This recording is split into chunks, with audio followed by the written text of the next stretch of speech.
জয় ভারত। বিগত কয়েক সপ্তাহে মানস ভারত নামের এই ইউটিউব চ্যানেলে কয়েকটা অতি পরিচিত বাংলা গানের ধ্বনির সঙ্গে তাদের বাণীকে কিছু বিশেষ চিহ্নযুক্ত ইন্দোরমান হরফে প্রকাশ করা হয়েছে। অতি সাধারণ বুদ্ধিতেও বুঝতে পারা যাবে যাদের মাতৃভাষা বাংলা নয়, তবে ইংরেজি ভাষার সাথে স্বল্প পরিচয় আছে, তারা সরাসরি ওই সব গান শুনতে শুনতে তাদের বাণী অর্থ বুঝতে এবং ভাব অনুভব করতে পারবে সাধারণ বাঙালির মতোই। ইন্টারনেটের কল্যাণে বাংলার বাইরে শুধু ভারতের যে কোনো অঞ্চলের নয়, পৃথিবীর যে কোনো দেশের যে কোনো ভাষাভাষী মানুষ বাংলা গান উপভোগ করতে পারবে এবং কোনো একটি গান কয়েকবার মন দিয়ে শুনে পরে তা আপন মনে গাইতে পারবে।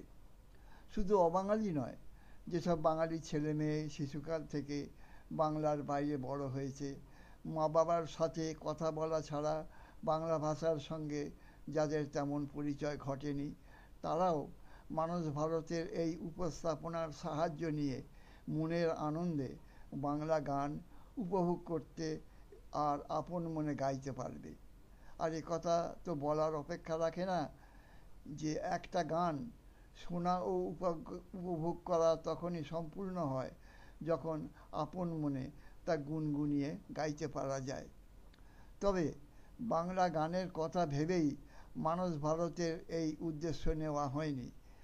ভারতের অন্যান্য প্রদেশের, বিশেষত দক্ষিণ ভারতের বিভিন্ন ভাষার গানের বাণী যদি প্রয়োজনীয় ডায়াক্রিটিক সহ রোমান অক্ষরে প্রকাশ করা হয় এবং প্রতিটি শব্দের ইংরেজি প্রতিশব্দ দেওয়া হয়, তবে ভারতের যে কোনো মানুষ এই বৈচিত্র্যময় বিরাট দেশের যে কোনো অঞ্চলের যে কোনো গানকে নিজের করে নিতে পারবে।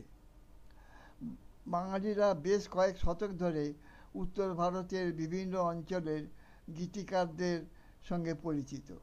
মীরাবাই তো বটেই, কবির, তুলসীদাস, সূরদাসের ভজনের সঙ্গে বাঙালিরা পরিচিত। সাধারণ বাঙালি ছেলেমেয়েরা গান শেখার সময় কিছু না কিছু হিন্দি গান শিখে থাকেই। হিন্দি সিনেমার মাধ্যমেও হিন্দি গান জানা হয়ে যায়। কিন্তু দক্ষিণ ভারতীয় কোনো ভাষা বা অঞ্চলের গান শেখা বা জানার কথা শোনা যায় না। এর অন্যতম কারণ হচ্ছে দক্ষিণ ভারতীয় ভাষাগুলির নিজস্ব লিপি। তাই ইংরেজি বা রোমান অক্ষরে লেখা হলে অন্তত একটা লেখা পড়তে পারা যাবে।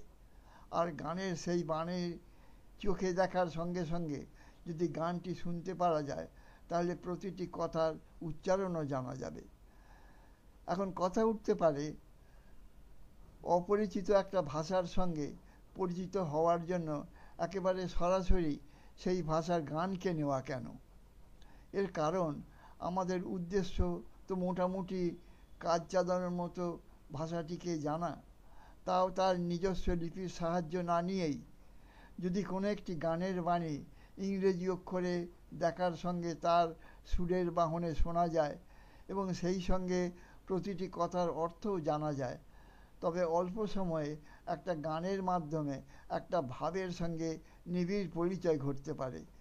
প্রথমত, একটি গানে শব্দ সংখ্যা তেমন বেশি থাকে না, আর একটা গানের কোনো এক অংশ প্রয়োজনে একাধিকবার শুনতেও ভালো লাগতে পারে, যা সেই ভাষার লিখিত ছোট গল্প বা প্রবন্ধের বেলায় হয় না। আরও একটা কথা, অধিকাংশ ক্ষেত্রে দেখা যায় গানের বাণীতে ভাষার ব্যাকরণের কড়াকড়ি থাকে না, সবই সেখানে শব্দগুলিকে বেঁধে রাখে, সুর। যেমন ধরা যাক, যদি তোর ডাক শুনে কেউ না আসে, তবে একলা চলরে গানটির ভাব গদ্যে লিখতে হলে হয় তা হবে যদি তোর ডাক শুনে কেউ না আসে তবে একলা চল রে, অথবা যদি তোমার ডাক শুনে কেউ না আসে তবে একলা চল রে। এখানে গানের মধ্যে তুই আর চল রে একসাথে মেনে নেওয়া হয়েছে। আবার গানের ভাষায় বাংলা সাধু ও চলিত রীতির দ্বিধাহীন মিশ্রণও দেখা যাবে, যা সাধারণ গদ্য লেখায় থাকে না। যেমন গানে পাওয়া যাবে, তোমার এই করিয়াছি জীবনে ধ্রুবতারা, এ সমুদ্রে আর কভু হব না কো দিশাহারা। সাধারণ লেখায় করিয়াছি ধ্রুবতারা ব্যবহার করলে লিখতে হবে হইব না দিশাহারা, নইলে বলতে হবে করেছি জীবনে ধ্রুবতারা। আরও একটা বিষয় উল্লেখ করা যেতে পারে, গানের বিষয়ে পরিবর্তন এলেও ভাষার গঠনে তেমন বদল আসে না। যেমন ৩০০ বছর অতীতে রচিত রামপ্রসাদী গানের ভাষা তেমন শুনলে মনে হয় না যে অচেনা, কিন্তু ১০০ বছরে বাংলা গদ্য কত বদলিয়ে গেছে। এখানে আরও একটা কথা বিশেষভাবে উল্লেখ করা দরকার, মানস ভারতের উদ্দেশ্যে বা উদ্যোগে যেভাবে কোনো বাংলা গানকে ইংরেজি শব্দের সাহায্যে প্রকাশ করা হয়েছে তাকে সেই গানের লিরিকের ইংরেজি অনুবাদ বলা যাবে না, আর প্রথা মেনে ভালো অনুবাদ করলেও তাতে গানটিকে পাওয়া যাবে না। উদাহরণস্বরূপ রবীন্দ্রনাথের আমারে তুমি অশেষ করেছ এমনই লীলা তব গানটির কথা ধরা যাক। এটি তারই অনুবাদে ইংরেজি গীতাঞ্জলির প্রথম কবিতা।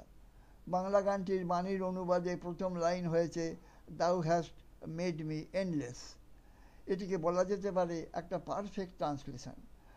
বাংলার প্রথম লাইনের প্রতিটি শব্দের অনুবাদী শব্দ স্থান পেয়েছে, একটি বেশি নয় একটি কমও নয়। অন্য গানের কথা দূরে থাক, এই গানের এই পরের লাইনটিতে বাংলা এবং ইংরেজি শব্দের মধ্যে 1-to-1 করেসপন্ডেন্স থাকেনি, আর থাকা সম্ভবও নয়। আবার প্রথম লাইনটিতে ভাষার অনুবাদ পারফেক্ট হলেও গানের ভাবরূপ বজায় থাকেনি। আমারে তুমি অশেষ করেছ এমনই লীলা তবু যদি ইংরেজিতে গাওয়া হবে তবে তা হবে দাঁড়াবে দাউ হ্যাস্ট মেড মি এন্ডলেস।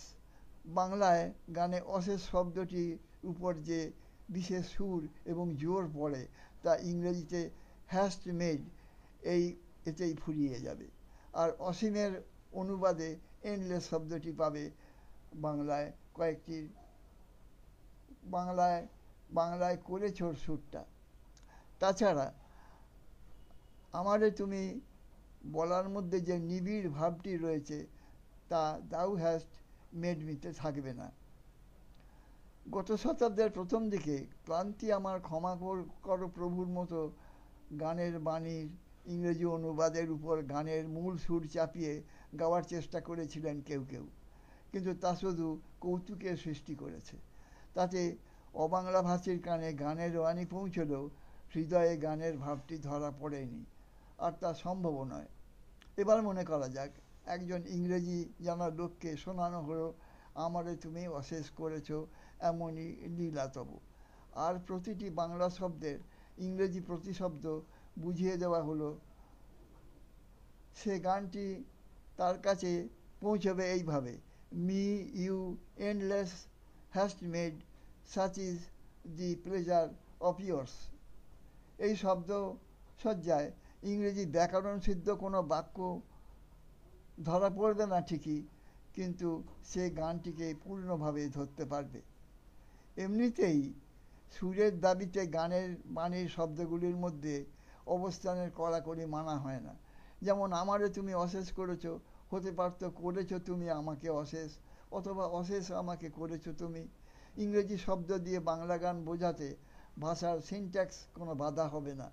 মূল গানে যে সুর দিয়ে যে শব্দটি বাঁধা আছে ভাষান্তরে সেই শব্দের সঙ্গে সেই সুরটি থাকতে বা রাখতে হবে। গানের প্রতিটি শব্দ সুর আর শব্দার্থের কেমিক্যাল কম্পাউন্ড, তা কোনো মেকানিক্যাল মিক্সচার নয়। আর এক কথা, যেভাবে মূল গানের প্রতিটি বাংলা কথার সাথে ইংরেজি প্রতিশব্দ দেওয়া হয়েছে তার ইংরেজি ভাষার বিশেষ পারদর্শিতার দরকার নেই। প্রয়োজনে একটা সাধারণ বাংলা থেকে ইংরেজি অভিধান হলেই চলবে। নিশ্চিন্ত হতে না পারলে অভিধান থেকে একাধিক শব্দ বসানো যেতে পারবে। পরিশেষে একটা কথা, আজ আমরা যে রবীন্দ্রনাথ নজরুলের শত শত গান তাদের মূল সুর ও বাণীতে শুনতে পাচ্ছি এবং যখন খুশি যে কোনো অবস্থায় বসে শুনতে পাচ্ছি, তা সম্ভব হয়েছে গ্রামোফোনের কল্যাণেই। তবে এর সুবিধে পেয়েছে গানের ভাষাভাষী লোকেরা। আজ যদি ইউটিউবের সাহায্যে কোনো গান শোনার সঙ্গে সঙ্গে তার বাণীর মধ্যেকার প্রতিটি শব্দের অর্থ একটি সার্বজনীন ভাষার মাধ্যমে জানতে পারা যায়, তাহলে যে কোনো লোক যে কোনো ভাষায় রচিত গানকে তার মূল রূপে বুঝতে ও ধরতে পারবে মনের মধ্যে।